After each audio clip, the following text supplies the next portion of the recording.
Good evening students. कैसे हैं आप सब? उम्मीद करता हूं आप सब बहुत अच्छे से होंगे। वेलकम करता हूं आप सभी का पॉलीटेक्निक लिबरल लर्निंग में। आज का जो हमारा टॉपिक है वो बड़ा गंभीर है। जैसा कि आप देख पा रहे हैं, जो आपका थंबनेल है उसमें लिखा भी है कि पढ़ाई को मजाक में ना लें छात्र। अंतिम वर्ष एवं प्रथम वर्ष के जो छात्र हैं वो हाई रिस्क पर हैं। मैं ऐसा क्यों कह रहा हूँ, इसका एनालिसिस करना, इस पूरी बात को जानना बहुत ज़रूरी है। आखिर मैं क्यों चिंतित हूँ, क्यों मैं इस तरीके की बात कह रहा हूँ, इसको बड़े परिप्रेक्ष्य में समझा जाना बहुत ज़रूरी है। तो अंत में मैं आपसे बताऊंगा कि किस तरह से छात्र छात्राओं को मोटिवेट करना है, उनको प्रेरित करना है। और मैं इस बात को समझाने के लिए पॉलीटेक्निक की एक ऐसी घटना का जिक्र करूंगा जो आपको निश्चित तौर पर सोचने के लिए मजबूर कर देगी और आपको विचार करने पर मजबूर कर देगी, जो आपकी इस समय सोच बनी हुई है कि मैं ऐसा आखिर क्यों कह रहा हूँ। इस बात को मोटिवेट करने के लिए जो आज मैं आपसे बता रहा हूँ, आज मेरी थोड़ा तबीयत भी ठीक नहीं थी, जुकाम कोल्ड सा हो गया था। तो आज मेरा मन नहीं था, मुझे लगा कि आज संडे है, चलो आराम करता हूँ। लेकिन एक स्टूडेंट ने मैसेज किया यूट्यूब पर, जो जैसे मैसेज किए जाते हैं, तो मैं कुछ मीम बनाता हूँ। जैसे कुछ बच्चे हैं पढ़ाई लिखाई नहीं कर रहे हैं, जिस तरह से जनवरी बीत गया, फरवरी का आज देखिए 6 तारीख हो गई। तो बच्चों की जो सोच है आज के समय की पढ़ाई लिखाई के संबंध में, मैं ये नहीं कहता हूँ कि सिर्फ पॉलीटेक्निक के बच्चों की ऐसी सोच है।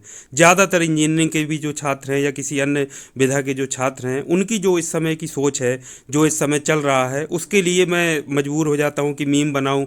तो एक जस्ट फॉर फन के लिए या फिर स्टूडेंट्स को मोटिवेशन देने के लिए, ताकि स्टूडेंट्स पढ़ें और वो बच्चे जो समझदार हैं, समझते हैं सारी चीज़ों को, वो भी करते हैं। तो मैं वो पहले आपको दिखा देता हूँ कि कैसे मुझे मोटिवेशन मिला कि मैं आज इस बात को आपके सामने ज़रूर रखूँ। ये एक स्टूडेंट है, मैं इसको जानता नहीं, अब ये पता नहीं स्टूडेंट मेरा तो नहीं है, हो सकता है अब कहाँ का स्टूडेंट है, लेकिन ये कई बार जैसे कमेंट है करता है। मुझे इससे कोई दिक्कत नहीं। ये लड़के ने पूरी जो बात कही वो अपने बारे में जो स्टूडेंट्स की सोच है उसको दर्शाया, वो बात उसने कही। उसने, जब मैंने मीम बनाया जैसे डराने के नाम पे कि बच्चे डर नहीं, परीक्षा सामने खड़ी है लेकिन ताल ठोके खड़े हैं, कोई उनको डर नहीं परीक्षा के नाम पर, कोई पढ़ाई नहीं, कोई कुछ नहीं। इस समय आप जानते हैं ऑनलाइन परीक्षाओं में इस छात्र छात्राओं की क्या स्थिति है, छात्र किस हिसाब से पढ़ाई करते हैं, क्या करते हैं, आप सब जानते हैं। तो यहाँ देखिए बच्चे का, जो मैं आपको ज़रूर पढ़ना आपको चाहिए, तो कि सर पता नहीं पेपर के नाम पर बच्चे क्यों डरते हैं, और आप जैसे टीचर जो समय पर सब जानकारी हम तक पहुंचाते हैं। ये देखिए इसने लिखा, पहुंचाते हैं, डराते हैं। हम लोग बचपन से अब तक एग्ज़ाम ही तो देते आए हैं, एग्ज़ाम आएंगे 10 दिन में ख़त्म हो जाएंगे। ऐसा तो नहीं है कि ज़िंदगी दांव पर लगा है। ऑफलाइन ऑनलाइन लेट जल्दी, ये सब फिजूल की बातें हैं। जब पेपर आए आराम से दो, तब तक पढ़ाई करते रहो, बस। ये इसने, बच्चे ने लिखा। तो मैंने इसको थैंक यू बोला और मैंने कहा कि बेटा तुमने जो बात कही वो आज के समय भी एक जनरल स्टूडेंट की बात कही है। भले ही कहने वाले तुमने कह दिया, कई स्टूडेंट नहीं कहते, लेकिन उनके मन में भी ये बात से बहुत सहमत होंगे कि नहीं, जो हमारे साथी ने ये बात लिखी बिल्कुल सही लिखी। और सर पता नहीं क्यों हम लोगों को डरा रहे हैं, क्या ऐसी बात है। मैं आपको एक घटना बताता हूँ और फिर मैं सारी चीज़ों का जिक्र करूँगा। आप थोड़ा सा पेशेंस जरूर रखिएगा, थोड़ा धैर्य रखिएगा, आपका ज़्यादा समय मैं नहीं लूँगा। मैं राजकीय पॉलिटेक्निक फतेहपुर में था, वहाँ मेरी पोस्टिंग हुई थी। तो ये सन मुझे याद नहीं आ रहा है, लेकिन अब इस बात को काफ़ी दिन हो गए। तो एक दिन मैं कैंपस में रहता था। आपको पता है कि स्टाफ के लिए क्वार्टर्स बने होते हैं, तो आपको पता है कि वो बच्चों के रहने के लिए हॉस्टल भी होता है। तो जनरली ज़्यादातर जहाँ हॉस्टल कम है तो वहाँ फर्स्ट ईयर के बच्चों को रखा जाता है। जब फर्स्ट ईयर कंप्लीट हो जाता है तो बच्चे अपना बाहर चले जाते हैं और बाहर हॉस्टल में रहते हैं। बाहर प्राइवेट हॉस्टल बने होते हैं, जैसे कि कोई व्यक्ति 10 कमरे का बना दिया, कोई 5 कमरे का, कोई 15 कमरे का, तो वहाँ ग्रुप में रहते हैं। तो वहाँ फर्स्ट ईयर के भी रहते हैं, सेकेंड ईयर के, फाइनल ईयर के। तो ऐसा ही एक जो बच्चे थे फर्स्ट ईयर का बैच पूरा, जब फर्स्ट ईयर की परीक्षाएं हो गई लेकिन रिजल्ट नहीं आया था, तुरंत नहीं आता है। परीक्षाएं होने के बाद बच्चे हॉस्टल खाली कर देते हैं और अपना बाहर सामान रख लेते हैं, रूम ले लेते हैं आगे की पढ़ाई करने के लिए। तो एक दिन ऐसे ही जब परीक्षाएं का रिजल्ट आने वाला था बीटी यूपी से, तो उसी दिन की बात है, सुबह सुबह मेरे पास फ़ोन आया कि भाई बगल में एक प्राइवेट हॉस्टल है, वहाँ किसी लड़के ने कुछ घटना कर ली है, तो आप जल्दी चले जाइए, हम बाहर हैं। हमारे उच्च अधिकारी का फ़ोन आया। तो मैंने कहा ठीक है सर, मैं जा कर के देखता हूँ क्या बात है। तो मैं वहाँ पहुँचा, थोड़ा पास में ही था एक वो कोल्ड स्टोरेज है, उसके आगे एक हॉस्टल था प्राइवेट। तो वहाँ पर जब मैं गया तो भीड़ लगी थी, 2-3 पुलिस वाले भी खड़े थे। तो देखा, वहाँ मैंने पता किया तो बताया कि किसी स्टूडेंट ने सुसाइड कर लिया है। तो सब लोग गए देखने के लिए कि भाई क्या हुआ है, कौन है स्टूडेंट। तो मैं जब वहाँ गया, मैंने उस स्टूडेंट का चेहरा देखा तो मेरा माइंड बिल्कुल घूम गया। मुझे याद आया कि ये जो स्टूडेंट है, मैं नहीं जानता था। मुझे याद आया कि ये स्टूडेंट तो सिविल का है, फर्स्ट ईयर का। अब मैं उसको कैसे जानता था, मैं तो मैकेनिकल का हूँ।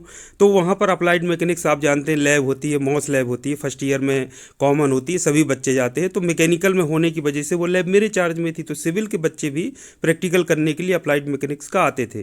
तो वो स्टूडेंट इतना सीधा और आज्ञाकारी था, आप बिलीव नहीं करेंगे। मुझे तुरंत जैसे ही मैं उसको देखा तो मुझे सारी चीज़ें उसकी याद आ गई, घूम गई। और टेबल पे जैसे आप जानते हैं पानी की बोतल रखी रहती है टीचर्स की, तो वो जैसे स्टूडेंट आता था, अगर मैंने पानी पी लिया, बोतल खाली है, तो वो कहता था सर लाइए आपकी बोतल खाली हो गई है, लाइए मैं आपके लिए वाटर कूलर से पानी ले आता हूँ। तो मैं कहता ठीक है बेटा ले आओ, तो वो अपना ले आता था, पानी रख देता था। हमेशा जब भी मिलता था पैर छूता था, जबकि वो मैं मैकेनिकल का था, वो सिविल का कोई ऐसा कभी उससे कोई नहीं, बस लैब करने के लिए अप्लाइड मैकेनिक्स की वो बच्चा आया करता था। तो माइंड घूम गया। तो मैं सबसे जब पूछने लगे भाई जो बाकी उसके साथी रहते थे कि क्या बात हो गई भाई, अचानक से ऐसा क्या हो गया, तो जो बच्चे ने इतना बड़ा कदम उठा लिया। तो जो साथ के स्टूडेंट थे बताया कि सर रात में हम लोग रिजल्ट का वेट कर रहे थे, बीटी यूपी से रिजल्ट खुलने वाला था वेबसाइट में। तो सभी लोग बच्चे हम लोग बैठे थे, हंसी मजाक कर रहे थे, कुछ के मन में टेंशन थी कि रिजल्ट आएगा क्या होगा, फेल होंगे कि पास होंगे। तो सर हम लोग साथ में बैठे रिजल्ट देख रहे थे, तो वो भी बैठा था। तो रिजल्ट जब हम लोगों ने देखा तो सब पास हो गए, तो वो खुश थे। किसी की एक में बैक लग गई, किसी में दो में लग गई, तो वो थोड़ा दुखी था। तो इस स्टूडेंट ने जैसे ही सर रिजल्ट देखा, तो ये बड़ा तेजी से, उसकी शायद ईयर बैक लग गई थी जैसा छात्रों ने बताया कि ज़्यादा विषय में फेल हो गया था। तो वो बड़ा तेजी से अपने कमरे की तरफ भागा। तो वो बच्चे बताए कि हमको लगा कि ये टेंशन की वजह से शायद दुखी हो गया, इसलिए अपने कमरे में चला गया। तो वो तेजी से गया कमरे में, उसको पता नहीं क्या सूझा सर, उसने गमछे से फांसी पे लगा लिया और उसमें झूल गया। जब सुबह हमने दरवाज़ा खटखटाया तो सर देखा कि कोई नहीं आवाज़ दे रहा है। तो देखा तो ऐसा घटना हो गई थी। तो हमने मकान मालिक को बताया, जो गेस्ट हाउस के ऑनर थे उनको बुलाया, पुलिस को बुलाया, इस तरीके की बात है। आप सोचिए, तो बच्चों ये जो घटना थी ये बताना क्यों यहाँ पर ज़रूरी था, इस बात को समझे जाने की ज़रूरत है। आप सोचिए उसके मम्मी पापा आए, तो वो जैसे गांव में होते हैं नॉर्मल, कोई किसान है, कोई गरीब नॉर्मल व्यक्ति है, कोई छोटी मोटी नौकरी करता है, तो उस तरीके के लोग थे, कोई बहुत पैसे वाले लोग नहीं थे। जिस तरह से वो रो रहे थे, बिलाप कर रहे थे, तो आप सोचिए कि एक बड़े मन मस्तिष्क को झकझोर देने वाली घटना थी कि एक देखो पढ़ाई के लिए और सिर्फ विषय में फेल हो जाने की वजह से, ईयर बैक लगने की वजह से बच्चे ने ऐसा कदम उठा लिया। जबकि वो बहुत आज्ञाकारी, जो मैं, आप सोचिए कि दूसरी ब्रांच का होने के बावजूद मैं उसको देख करके बिल्कुल मेरे माइंड में घूम गया कि देखो कितना आज्ञाकारी, जब भी मिलता था तो पैर छूता था, कहता था लाइए सर पानी ले आऊँ। तो ये बड़ा मुझे वो लगा। तो मैंने इन चीज़ों पर जब विचार किया, मुझे लगा कि इस तरीके की चीज़ें क्यों हुई, क्या आखिर ऐसी बात थी। तो ये आप सोचिए कि इस तरह की घटना कोई एक नहीं है, वो तो मैं आपको बता रहा हूँ क्योंकि मेरे सामने घटना घटी और ये मेरे मन मस्तिष्क में आज भी बैठी है, आज भी तरोताज़ा है। आप ये चीज़ समझ लीजिए। तो इसकी तरह की और घटनाएं, ऐसा नहीं कि सिर्फ वहीं पॉलिटेक्निक में हुई या यहाँ नहीं हुई या कहीं और नहीं हुई, पूरे उत्तर प्रदेश में यदि आप ढूंढ कर देखेंगे या पूरे इंडिया में देखेंगे तो ऐसी बहुत सारी घटनाएं होती हैं। चाहे आप यूपी बोर्ड का एग्जाम का ले लीजिए, चाहे किसी और का ले लीजिए, तो ऐसा होता है। तो हम यूपी बोर्ड या हम अन्य जो इंजीनियरिंग के छात्र छात्राएं, वहाँ पर मैं नहीं जाऊँगा क्योंकि ये पॉलीटेक्निक से जुड़ा मामला है और पॉलीटेक्निक में मैं पढ़ाता हूँ। तो वहाँ के बच्चों का जो है, क्या इसकी प्रॉब्लम थी, क्या आखिर उसकी जड़ तक जाना, उसको समझना और उसका समाधान क्या हो सकता है, इसका जिक्र करना बहुत ज़रूरी था। देखिए हमारे लिए वो भले ही एक स्टूडेंट हो, लेकिन सोचिए जैसे आप अपने माता पिता के प्यारे हो, घर में सबके प्रिय हो, तो वैसे वो भी तो बच्चा किसी का प्रिय था, अपने माँ बाप का आंखों का तारा था। आगे चल के अगर वो पढ़ लेता, कर लेता, तो कुछ ना कुछ अपना कर लेता, बिजनेस कर लेता, छोटी मोटी नौकरी कर लेता, कुछ भी अपना कर सकता था। तो उसमें ये जो समझने की बात है, जैसे हम इंजीनियरिंग की बात करते हैं, तो इंजीनियरिंग में क्या होता है, आप जानते हैं कि इंजीनियरिंग जो है वो जो बीटी यूपी का है वो हिंदी में बच्चे लिख सकते हैं, पढ़ते हैं हिंदी में, कोई दिक्कत नहीं। लेकिन सिलेबस वगैरह इंग्लिश में रहता है, काफ़ी सारे टर्म्स चूँकि टेक्निकल से रिलेटेड है, तो शब्द उसमें अंग्रेजी के बहुत सारे आते हैं, आप भी इस चीज़ को जानते हैं। तो उसमें जो बच्चे होते हैं यूपी बोर्ड के, वो थोड़ा इंग्लिश से डरते हैं। आप भी ये चीज़ जानते हो कि मैक्सिमम जो बच्चे हैं 90% वो इंग्लिश के नाम पर किसी तरह हाई स्कूल इंटर यदि वो पढ़ते हैं तो पास तो कर लेते हैं, लेकिन कभी गंभीरता से नहीं पढ़ते हैं। उनके मन में अंग्रेजी को लेकर एक हमेशा डर बना रहता है कि अरे ये तो नहीं है, अंग्रेजी का शब्द आएगा तो हटा देंगे। तो इतने साल सोचिए मुझे पॉलीटेक्निक को पढ़ाते हो गए, मैंने ये फर्स्ट ईयर से सेकेंड ईयर से लेकर फाइनल ईयर तक इस चीज़ को ऑब्जर्व किया कि बच्चे के सामने यदि आप हिंदी का शब्द लिख दो, उसके बगल में ब्रैकेट में इंग्लिश का शब्द लिखो, तो वो अंग्रेजी के शब्द शब्द को अवॉइड कर देता है, उसको नहीं पढ़ना चाहता है, उसको डर लगता है, क्योंकि वो बोल भी नहीं पाता, उसका प्रोनाउंसिएशन यानी उच्चारण उसका नहीं कर पाता, और ना उसको, तो वो हिंदी का लिख लेता है, अंग्रेजी का छोड़ देता है। तो मेरा शुरू से, मैं जब से पढ़ा रहा हूँ, चाहे मैं फतेहपुर में रहा, अब मैं बरगढ़ में हूँ, तो जब भी मैं जिस क्लास में पढ़ाता हूँ तो मैं बच्चों को ये जरूर कहता हूँ कि बेटा देखो, जो मेन मेन शब्द हैं वो कम से कम अंग्रेजी में, जो टेक्निकल वर्ड्स हैं वो हिंदी में सीखने के साथ साथ, हिंदी हमारी मातृभाषा है, आप जरूर सीखिए, इसमें कोई दिक्कत नहीं, लेकिन अंग्रेजी के शब्दों को भी आप अवॉइड मत करिए, उनको भी सीखते रहिए। मैंने एग्जाम्पल बताया कि परीक्षाओं में किस तरह से कई बार अंग्रेजी के ही शब्द को हिंदी में लिख देते हैं, और टेक्निकल होने की वजह से हम ये कह भी नहीं सकते कि नहीं भाई हम इसको ऐसे नहीं पढ़ेंगे या ऐसे नहीं जानेंगे। तो बच्चों, यहाँ जो मेरे कहने का मतलब है, अब हम बात कर लेते हैं मेन मुद्दे पर कि फाइनल ईयर और फर्स्ट ईयर के छात्र क्यों हाई रिस्क पर हैं। इस समय की जो परिस्थितियाँ हैं, आप देख पा रहे हैं कि ज़्यादातर कोरोना की वजह से ऑनलाइन परीक्षाएं चलती रहीं, बच्चे घर पर रहते हैं, पढ़ते हैं, कुछ दिन ऑफलाइन कक्षाएं चलती हैं। तो फाइनल ईयर के छात्र हैं, उनके लिए मैंने बताया, डिप्लोमा दिखाया, मार्कशीट आपको एग्जाम्पल के साथ बताए कि यदि फाइनल ईयर के बाद किसी भी बच्चे का बैक रह जाता है, चाहे वो फाइनल ईयर में हो, सिक्स सेमेस्टर का, चाहे फिफ्थ का, चाहे उसके पहले का कोई पेपर हो, यदि रह जाएगा बच्चे का, तो वो उसको स्पेशल बैक पेपर के रूप में देना पड़ेगा, और जितनी बार में आप पेपर निकालोगे आपकी उतनी मार्कशीट आपकी होंगी, और उस फाइनल मार्कशीट के साथ एलिजिबल फॉर बैक के साथ आपको वो सारी मार्कशीट जोड़नी पड़ेंगी। यानी कि आपका डिप्लोमा में क्या हो गया, कहीं ना कहीं एक दाग लग गया। तो वो आपका दाग ना लगने पाए, आप साफ सुथरा डिप्लोमा करो, अच्छी मार्कशीट मिले, ताकि आप जब नौकरी के लिए कहीं जाओ तो आप सेलेक्ट कर लिए जाओ, ना कि आपको रिजेक्ट कर दिया जाए कि अरे ये मार्कशीट आपसे कहा जाए फाइनल की दिखाओ, आप चार चार मार्कशीट लिए बैठे हो।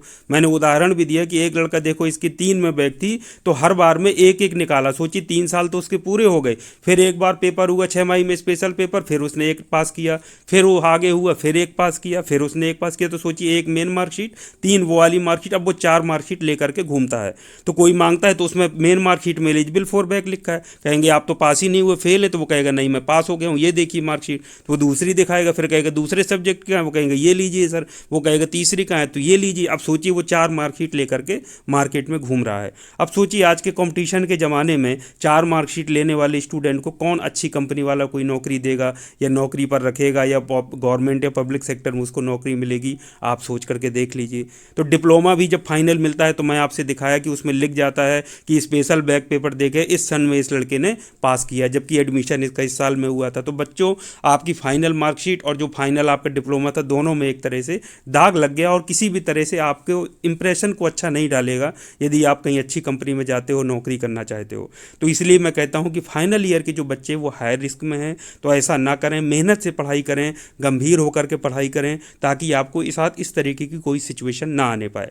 अब हम बात कर लेते हैं फर्स्ट ईयर की। फर्स्ट ईयर के लिए मैं क्यों कहता हूँ, फर्स्ट ईयर में बच्चा आता है, उसने एक भी बार एग्ज़ाम नहीं दिया, वो क्या है, पहली बार वो पढ़ता है, शुरू करता है, तो उसको मैं फिर बताया कि 90% से ज़्यादा स्टूडेंट्स यूपी बोर्ड के या हिंदी मीडियम के आते हैं, और वो कहीं ना कहीं, मैं फिर बता रहा हूँ कि उनको दिक्कत आती है इंग्लिश के टर्म से, इंग्लिश के जो शब्द मिलते हैं वो नहीं पढ़ना चाहते, और जब वो पढ़ना नहीं चाहते तो उनको समझ नहीं आता है।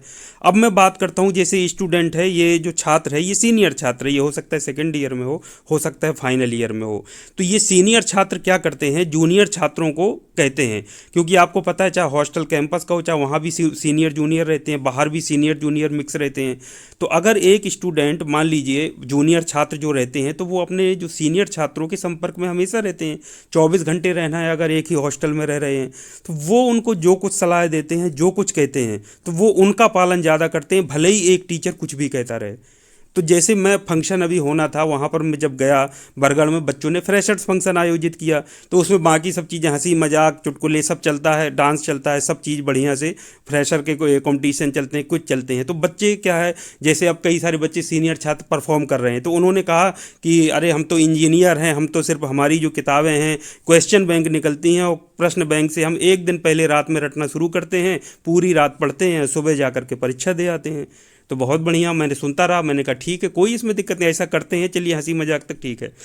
अब बात यहाँ गंभीरता की ये समझने की है कि जो, जैसे आप सीनियर हो गए, तो आपका हो सकता है कोई स्टूडेंट, उसका लेवल और जो बेस है वो बहुत अच्छा हो। जैसे ये लड़का जिसने कमेंट किया, ये हो सकता है इसका बेस बहुत स्ट्रांग हो, ये खुद मेहनत करता हो, डिक्शनरी के शब्द ढूंढता हो, टेक्निकल वर्ड लिख लेता हो, इसको पहले से आता हो, या इंग्लिश मीडियम का हो, ये इसके साथ हो सकता है, मुझे इसमें कोई दिक्कत नहीं है, ऐसा हो सकता है। लेकिन बच्चों, कभी आप सोच के देखो कि जो स्टूडेंट फर्स्ट ईयर का जो नया आया है, उसको कोई आइडिया नहीं, कोई वो नहीं, वो सीनियर छात्र उसको कह रहे हैं कि यार क्यों तुम पढ़ाई में टाइम वेस्ट कर रहे हो।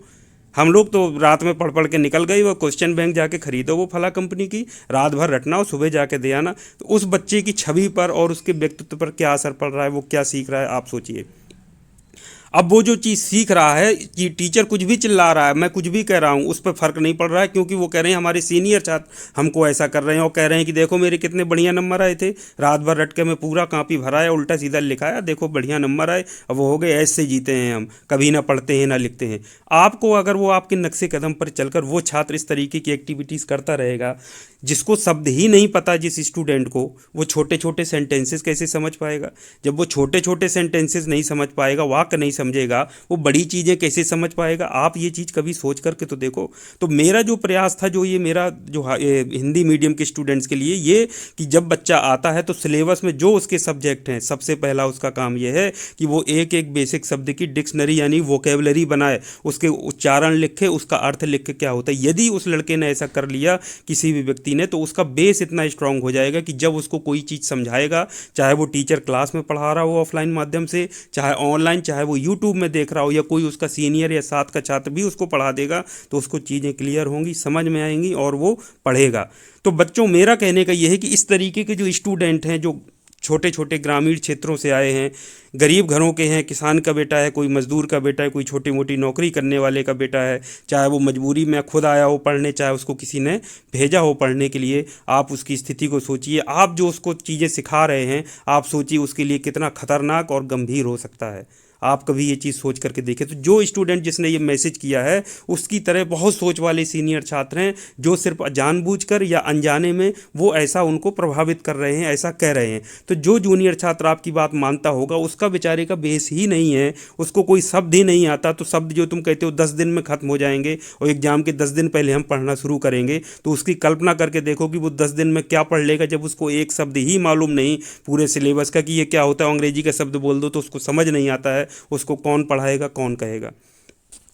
तो ये वीडियो बनाने का मेरा मकसद ये था कि एक टीचर, चाहे मैं हूँ या कोई भी हो, तो किसी एक एक स्टूडेंट तक नहीं पहुँच सकता। वो घर में क्या कर रहा है, कहाँ रहता है, क्या उसकी परिस्थिति है, क्या उसका लेवल है, कोई नहीं जान सकता। लेकिन एक सीनियर छात्र, उसके साथ वाले उसको पहचान सकते हैं, आइडेंटिफाई कर सकते हैं। तो मेरा यहाँ कहने का मतलब ये कि ऐसे जो भी छात्र जो हिंदी मीडियम से आए हों, जिनको पढ़ने में कठिनाई महसूस होती है, मैं ऐसे कई वीडियो बना चुका हूँ, 2-3, भले ही उसको 100 लोग देखें, लेकिन फिर भी मैं इस क्षेत्र में प्रयास करता हूँ कि यदि 100 भी मेरा वीडियो देखेंगे, मेरी बात 100 लोगों तक पहुंचेगी, तो वो हो सकता है उसमें से 10, 20, 50 तो दूसरों तक अपनी बात पहुंचाएंगे कि बेटा सर कहते हैं सिलेबस के हिसाब से लिख लो, वोकेबलरी बनाओ, फिर पढ़ो, छोटी छोटी चीज़ों को सीखो, अपने आप समझ में आएगा, बेस स्ट्रांग होगा, समय मत वेस्ट करो। अब ये समय की आप कल्पना करिए कि ये फरवरी 6 तारीख हो गई, पूरा जनवरी निकल गया, पूरी फरवरी में 6 तारीख निकल गई, फरवरी कब निकल जाएगी पता नहीं चलेगा। और ये लड़का जो है ये कह रहा है कि सिर्फ हमको परीक्षा के पहले पढ़ना चाहिए। आप हमको क्यों डरा रहे हैं? आप सोचिए, ये डराने की बात क्या कि आप हमको डरा रहे हैं, परीक्षा के नाम पे हमारे अंदर डर और भय पैदा कर रहे हैं। आप सोचिए।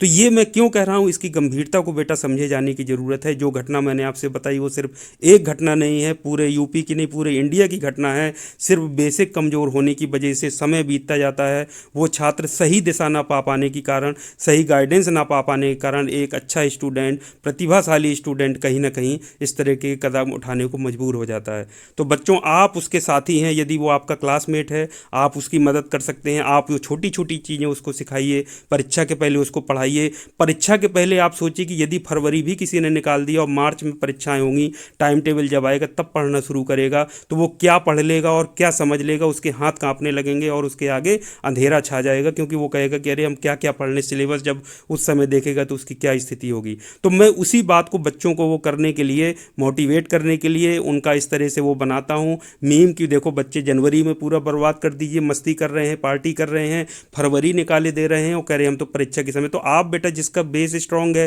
फाइनल ईयर का छात्र है, सेकेंड ईयर का, बहुत सारे ऐसे बच्चे हैं वो निकल जाएंगे, लेकिन बेटा उनका क्या होगा, कभी सोच करके उस चीज़ की कल्पना करके देखो कि तुम्हारे नक्शे कदम पर चल के 2-4 बच्चे अगर तुमसे सीख लेंगे कि इनके तो कितने अच्छे नंबर है, सीनियर हमारे कितने होशियार हैं, और जो ये कह रहे हैं बिल्कुल सही करें, टीचर तो हमारे चिल्लाते रहते हैं, कहते रहते हैं, हमें क्या फ़र्क पड़ना है। सोचो कि उसका क्या होगा, वो कौन उसको पढ़ा लेगा, कौन उसकी मदद करेगा, जब उसका खुद अपनी मदद वो नहीं कर पा रहा है, वो वोकेबलरी नहीं बना पाया, अपने शब्द नहीं लिख पाया, शब्द छोटे छोटे नहीं सीखे, डिक्शनरी वो नहीं रखे है, उसकी कौन मदद करेगा, उसको कौन पढ़ाएगा। आप बेटा पढ़ाओगे बताओ? आप उसको क्या सलाह दे रहे हो कि प्रश्न बैंक से प्रश्न बैंक कोई बुरी चीज़ नहीं है। अगर आपने उसको पूरे सेमेस्टर में सिलेबस को अच्छे से पढ़ा है, आपने तैयारी की, तो प्रश्न बैंक ये पर्पस देखने के लिए कोई भी व्यक्ति यूज कर सकता है कि प्रश्न किस तरह से पूछे जाते हैं, आंसर क्या है। ऐसा कौन सा इतना टैलेंटेड व्यक्ति है कि जो प्रश्न बैंक खोलते ही पलटाता चला जाए, पढ़ता जाए, उसके माइंड में बैठता जाए। ऐसा वही व्यक्ति कर सकता है जो जिसका बेस स्ट्रांग था, उसको सारी चीज़ें पता हैं, एन मेन मेन उसने फिगर देखे, 2 4 10 प्रश्न देखे, उसको समझ आ गया क्योंकि उसका बेसिक स्ट्रांग है, उसको सब चीज़ पता है, वो ऐसा कर सकता है, वो ऐसा करते हैं। या फिर बहुत बच्चे उल्टा सीधा कुछ भी लिखाते हैं, गलत डायग्राम बना दिया, मिलता जुलता बना दिया, काफ़ी चीज़ें लिख दी, लेकिन लीनियंसी बढ़ती जाती है जब कॉपी चेक करते समय कि इतने बच्चों की सबकी यही स्थिति, चलो 17 18 दे करके पास कर दो। तो ये इसका मतलब ये तो नहीं होता कि आप बिल्कुल एक दिन पहले की सलाह दो कि 10 दिन पहले पढ़ाई शुरू करो, 5 दिन पहले पढ़ाई शुरू करो, एक दिन पहले रट लो प्रश्न बैंक से और जा करके पास हो जाओगे, ऐसे ही हम भी पास हुए थे, ऐसे ही तुम भी करो पास हो। कितना गलत प्रभाव पड़ता है और क्या उनकी स्थिति होगी। अगर आप सोच करके देखिए कि मैं जो ये कर रहा हूँ क्यों कर रहा हूँ, क्योंकि मैं अपनी संतुष्टि के लिए कर रहा हूँ। मैं नहीं चाहता हूँ कि ऐसा कोई भी बच्चा, आप दूसरी घटना किसी के साथ हो या कोई ऐसा करे, उनका बेस स्ट्रांग हो। जो समय पूरा जनवरी बीत गया, जो परीक्षा कैंसिल होने के बाद अभी फरवरी चल रहा है, क्या उनकी ये जिम्मेदारी नहीं है कि सिलेबस का कम से कम, पढ़ाई में मन नहीं लग रहा है, चलो पढ़ाई में नहीं है तो वो डिक्शनरी वोकेबलरी शब्द सीख ले टेक्निकल, तो उसका आसान हो जाएगा, पूरा सिलेबस उसको समझ आने लगेगा या वो पढ़ने लगेगा। तो आप बेटा किसी के जानबूझकर या आप अनजाने कर रहे हो, क्योंकि आपको आइडिया नहीं आप क्या कह रहे हो और आपके कहने से बच्चा किस तरह से आपको फॉलो कर रहा है, आगे उसकी क्या स्थिति हो सकती है, ये चीज़ आपको ज़रूर सोचना होगा, इस पर गंभीरता से विचार करना होगा। तो बेटा ये जो आपकी सोच है, ये सिर्फ आपकी सोच नहीं, ऐसे बहुत सारे स्टूडेंट्स की सोच है। और वहाँ जब पार्टी की बात बोलने का मौका मिला तो मैं इस पर बहुत प्रेशर दिया। तब मैं एक दिन फ्रेश, जब न्यू ईयर पार्टी थी, बच्चों ने मुझे बुलाया था, first year second year final year के सब छात्र थे, तब भी मैंने कहा कि अपने जो जूनियर्स हैं वो तुम्हारे छोटे भाई के समान हैं, उनको गलत रास्ता मत दिखाना, उनको सही रास्ता दिखाना, ताकि वो पढ़ाई करें, मेहनत करें, सिर्फ किताब लेकर ना बैठे। मैंने ये कभी नहीं कहा कि आप किताबी कीड़ा बनो रात दिन में, लेकिन अपना बेस स्ट्रॉन्ग करने के लिए शुरुआत में आपको कड़ी मेहनत करनी पड़ेगी। शुरू की गई फर्स्ट ईयर की कड़ी मेहनत, फर्स्ट सेमेस्टर से की गई मेहनत आपके पूरे हमेशा काम आएगी, पूरे डिप्लोमा में 3 साल तक वही शब्द बार बार मिलेंगे और उसके बाद भी आपके हमेशा जीवन में काम आएगी। और आपके जो कॉन्फिडेंस लेवल है, जो उत्साह है और जो आपका जो पढ़ने का जो एक तरीका है, वो सारा चीज़ बदल जाएगा। आप पढ़ोगे तो मैं बार बार इस तरीके की वीडियो बच्चों को मोटिवेट करने के लिए, क्योंकि मैं बेसिक चीज़ जो प्रॉब्लम है उसको समझ चुका हूँ और मैं वो सॉल्यूशन बताता हूँ कि इसका सिर्फ यही सॉल्यूशन है और कोई रास्ता नहीं है। तो बच्चों, जो सीनियर छात्र हैं, जो आपकी क्लास के कि बच्चों, आसपास ऐसे बच्चों को पहचानिए, उनकी मदद करिए, उनको आपकी मदद की ज़रूरत है, उनके लिए हैंड बढ़ाइए आगे कि आओ मैं तुम्हें पढ़ाता हूँ, ऐसे तुम तैयारी करते रहो, धीरे धीरे ऐसे ही डेली अगर तुम 2 घंटा भी पढ़ लोगे तो कॉपी में लिख लोगे, लिख लिख करके सीखो, लिख लिख करके पढ़ो, तुम्हारा बेस स्ट्रांग बना रहेगा। तो तुम परीक्षा के पहले अगर कोई, मैं भी तुम्हें पढ़ा दूंगा, क्लास का कोई स्टूडेंट उसको पढ़ा देगा, बता देगा, वो ऑनलाइन पढ़ लेगा, यूट्यूब से पढ़ लेगा, तो उसका भी कम से कम फेल नहीं होगा। चाहे शुरू में 17 18 19 20 नंबर ला करके पास होता जाएगा, उसके ऊपर बर्डन नहीं बढ़ेगा।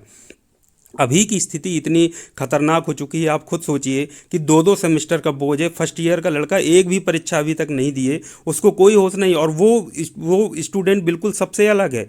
खतरनाक चीज़ ये है कि अगर मैं जैसे ये चीज़ बता रहा हूँ तो वो स्टूडेंट फर्स्ट ईयर के ध्यान ही नहीं दे रहे। अगर उनके सामने वीडियो आता है तो वो उसको इग्नोर कर देते हैं, वो इग्नोर करके आगे बढ़ जाते हैं। जो उनके सामने जो सीनियर स्टूडेंट, उनके साथ वाले जानबूझ कर उकसा रहे हैं या उसको ऐसा कर रहे हैं, तो वो उनकी बात सुनता है, उनको लगता है ये हमें सही रास्ता दिखा रहे हैं, हमको सही बात बोल रहे हैं।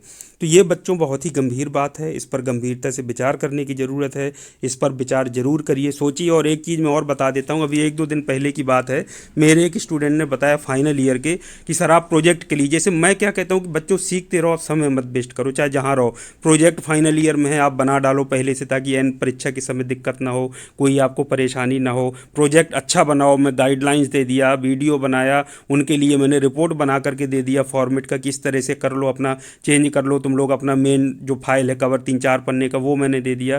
तो स्टूडेंट ने बताया कि सर आप बार बार कहते हैं मैं काम करता हूँ, तो मेरे बाकी स्टूडेंट मुझे कहते हैं अरे तुम क्यों आगे आगे जल्दी कर रहे हो, सर का तो काम है कहना, सर तो कहते रहते हैं, उस समय करेंगे, जब आ जाएगी परीक्षा कह देंगे सर बताइए प्रोजेक्ट बनाए कि हम परीक्षा की पढ़ाई करें। और ऐसा हर हर बार होता है, इसीलिए मुझे मजबूर होना पड़ा मीम बनाने के लिए बच्चों की जो इस तरीके की चीज़ें हैं, ताकि बच्चे मोटिवेट हों, सीखें कि क्या है, क्यों वो ऐसा कर रहे हैं। वो क्वालिटी वाली प्रोजेक्ट बनाए रिपोर्ट, उनके आगे भविष्य के काम आएगी। रिपोर्ट मेरे काम नहीं आएगी, रिपोर्ट उन स्टूडेंट्स की सीख जाएंगे तो आगे चल के वो जाएंगे। लेकिन आप जानते हैं कि सीधे इतना भैया दादा कह करके पढ़ाई का अगर होता होता तो बहुत पहले हो चुका होता। बचपन में बेटा तुम, जैसे ये लड़के ने जिसने कमेंट किया, कभी बेटा बताओ तुम इतने, या तो तुम एक्सेप्शनल केस हो कि तुम बचपन से ही खुद से स्कूल भागने लगे, दौड़ने लगे, ना तुम्हारे माँ बाप ने तुम्हें मारा पीटा, ना डराया, ना धमकाया, तुम खुद से पढ़ने लगे, खुद से स्कूल जाने लगे, खुद से किताबें उठा उठा पढ़ते थे, तो बेटा तुम बहुत अच्छे बच्चे हो, मैं तो तुम्हें अच्छा मानता हूँ। लेकिन दूसरों का देखो, कौन ऐसा बच्चा है जो रोया ना हो स्कूल जाने के लिए, बार बार कहा ना हो, माँ बाप ने ज़बरदस्ती ना कराया हो, पढ़ाने के लिए कहा ना हो, तो बेटा ऐसे ही पढ़ाई होती है। इसीलिए चाहे डांट फटकार कर ऑनलाइन क्लासेस चल रही हैं, तो मेरे पास यही एक माध्यम है कि मैं बच्चों को मैसेज दूं कि बेटा गंभीरता से लो, इसको मजाक में मत लो, इसको पढ़ाई करो, ठीक है। समय बीतता चला जाएगा, पता नहीं चलेगा, मार्च में फिर होली आ जाएगी, त्यौहार भी मनाना है, परीक्षाएं भी शुरू हो जाएंगी, तो हाथ पांव फूल जाएंगे। फाइनल ईयर के जो बच्चे एग्जाम दे चुके हैं, बेस स्ट्रांग है, वो तो पढ़ लेंगे, उनका क्या होगा। फर्स्ट ईयर के जो बच्चे हैं उनकी क्या स्थिति होगी, कभी आप सोच करके देखिए। तो बच्चों को डराने का मैं ये नहीं कहता हूँ कि ये चीज़ किसी को आप मारिए पीटिए, किसी को वो करिए, लेकिन उनके अंदर ये डराना तो एक बार पड़ता ही है। जैसे फाइनल ईयर के स्टूडेंट्स में अभी मशीन डिज़ाइन पढ़ाता था, इतनी ज़्यादा स्थिति ख़राब, आप यकीन नहीं करेंगे। जो बच्चे मैं पढ़ाता हूँ उनसे पूछिए, या वो मेरे वीडियो देख रहे हो, कि बेसिक इक्वेशन मशीन डिज़ाइन जब पढ़ाते हैं तो टॉर्जन इक्वेशन, बेंडिंग इक्वेशन, अच्छे अच्छे टॉपर छात्र जिनके 80% ज़्यादा नहीं बता पा रहे हैं। किसी से लिखने के लिए कहा तो बेंडिंग और टॉर्जन इक्वेशन को मिला के लिख दिया।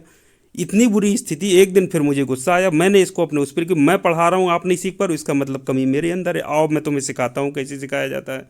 मैंने सबको क्लास में बैठाया, मैंने कहा जो जो इक्वेशन बता रहा हूँ पूरी मशीन डिजाइन की यहीं लिख रहा हूँ, उसको याद करने का तरीका बता रहा हूँ, यहीं याद करके जाना, और नहीं मैं यहीं मुर्गा बनाऊंगा सबको, जो नहीं बता पाएगा, और फर्स्ट ईयर के और सेकेंड ईयर के छात्रों को बुला के दिखाऊंगा कि देखो तुम्हारे सीनियर छात्रों की क्या स्थिति है। अब बच्चे बैठ गए डर के मारे। मैंने कहा लिखो, और 10-10 बार लिखो, वहीं लिखवाया 5। मैंने कहा देखता हूँ कैसे याद नहीं होता है, तुम्हें मैं बताता हूँ। सब बच्चों ने लिखा। आप सोचिए कि सिर्फ 2-4 बच्चों को छोड़ करके वो जो बिल्कुल खड़े हो गए, मुंह देखने लगे। मैंने बोर्ड पे लिखवाया, मैंने कहा चौक लेकर के आओ, बोर्ड पे लिख के दिखाओ, जो इक्वेशन कहूँ वो लिख के दिखाओ, बताओ क्या है। सिर्फ 2-3 जो कभी नहीं आए थे उस दिन, सिर्फ अटेंडेंस के लिए गलती से फंस गए थे, वो स्टूडेंट नहीं लिख पाए। जिनको जो आते थे लेकिन बता नहीं पाते थे, उनको मैंने सबको सिखा दिया, और सब बच्चे पूरा प्रैक्टिस करके बोर्ड में लिख करके, चाहे कॉपी आप, गांव का जो बच्चा जो हमेशा कभी नहीं पढ़ पाता था वो बोलना सीख गया, वो बोलने लगा। मैंने एक दिन पूछा बताओ टॉर्जन इक्वेशन के, अचानक ना रिवीजन, उसने कुछ नहीं कहा कि रिवीजन, उसने सिखा दिया। मैंने कहा ये क्यों बता दिया तुमने? बोले सर जी आपने ट्रिक बताई थी कि ऐसे याद कर लो, मैंने याद कर लिया, मेरे माइंड में बैठ गया। तो दूसरा मैंने कहा ये क्यों नहीं बता पा रहे हो? बोले सर आपने कुछ बताया नहीं इसके बारे में। तो ये स्थिति है। तो बच्चों को ऐसे पढ़ाना पड़ता है, ऐसे उनको वो करना पड़ता है, मोटिवेट करना पड़ता है। ऐसे पढ़ाई नहीं होती। भैया दादा करके हाथ पांव जोड़ के उनके कहा जाए कि बेटा नहीं पढ़ लो, तुम्हारा जीवन बर्बाद हो जाएगा, तुम ऐसा हो जाएगा, तो वो डराने वाली। तो बेटा जो आप स्टूडेंट हो, मैं आपका नाम नहीं बताना चाहता हूँ, लेकिन आप अगर अनजाने में जानबूझकर ऐसा कर रहे हो, अपने जूनियर के साथ उनको मोटिवेट गलत रास्ते पे ले जा रहे हो, तो प्लीज़ उनको मत ले जाओ। ये स्थिति गंभीर है। जो मैंने आपको बात बताई उसको समझिए। आप अपनी माता पिता की आंखों के तारे हो, वो बच्चा भी था, और ऐसे बहुत सारी हज़ारों बच्चे पूरी इंडिया के यदि हम सर्वे करें तो ऐसे मिल जाएंगे।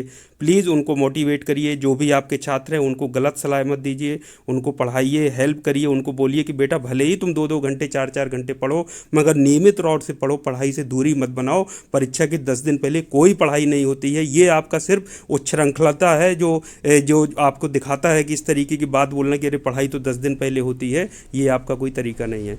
तो बच्चों, उम्मीद करता हूँ कि मेरी बात, जो मेरा प्रयास है वो सफल होगा। भले ही मेरे 100 लोग तक मेरी बात पहुँचे, जो भी पहुँचे, यदि मुझे फॉलो करने वाले मुझे मानते हो तो प्लीज़ अपने जूनियर्स को, साथ वालों को, ऐसा कोई बच्चे चिन्हित करके जो ऐसे हों, जो कमज़ोर हों, उनको मोटिवेट करिए, उनको पढ़ाइए, उनकी मदद करिए, उनको बताइए, सही रास्ता दिखाइए, उनको अंधकार से प्रकाश की ओर ले जाइए, ताकि उनका भी जीवन बन जाए। कम नंबर से सही पास हो जाएंगे, कुछ ना कुछ अपना जीवन में कर लेंगे। तो बच्चों, आज के लिए इतना काफ़ी है। मुझे लगता है वीडियो लंबा हो गया है, मगर कोई बात नहीं, बात तो अपनी बतानी थी, कहनी थी। तो बच्चों, इसी तरह से प्रयास करते रहिए।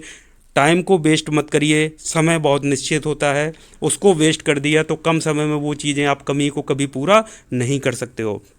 तो शुभकामनाओं सहित कि आप पढ़ाई जरूर करेंगे, अच्छे नंबरों से परीक्षा में पास होंगे, एक दूसरे की हेल्प करेंगे और कोई किसी को गलत रास्ते पर नहीं ले जाएगा। इन्हीं शुभकामनाओं के साथ थैंक यू वेरी मच। आपका दिन शुभ हो।